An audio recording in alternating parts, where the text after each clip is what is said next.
જય જવાન જય કિસાન। તો જો આટલા દિવસ તો આપણે ખેતી બતાવી, પણ અમારા ઘેર જો ભગવાનની આપેલી ભેટ છે, બોર કેટલા બધા પાકી ગયા, જો પત્તા કરતા પણ વધારે પાક્યા છે।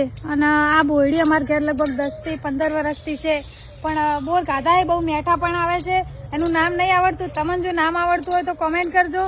અને જો આ વખતે બોરડી વધારે છે, કારણ કે અમારા આ વખતે ફોલોવર્સ પણ વધારે છે, એટલે ચાહક મિત્રોને બધાને ખવડાવવું પડશે। ગઈ સાલ કોને ખાધા હતા એ પણ કોમેન્ટ કરજો।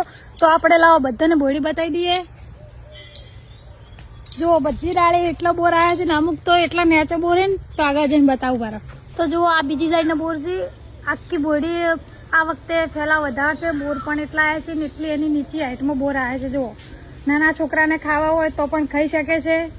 અને આ જુઓ આમાં પાણી ટાંકું છે, એના જોડે અમે એક પાંદડું પણ આ વખતે કાપવું નથી, કારણ કે અમારે આ વખતે બોર ખાવાવાળા બધા ઘણા આવવાના છે। અને એટલી લક્ઝર જો પેલી ડાળી, આ ડાળીને ખાલી બોર જોવો જો ચેવો બોર આવ્યા છે, પત્તા કરતાં પણ વધારે બોર આવ્યા છે। તો આ બોર હવે 20-25 દિવસમાં પાકી જશે। જો કોઈને ખાવા હોય તો આવી શકો છો અમારા ફાર્મ હાઉસ ઉપર।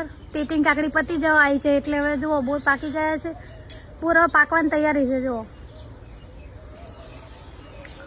તો most welcome my farm house બોર ખાવા માટે થોડા દિવસ પછી। જય જવાન જય કિસાન।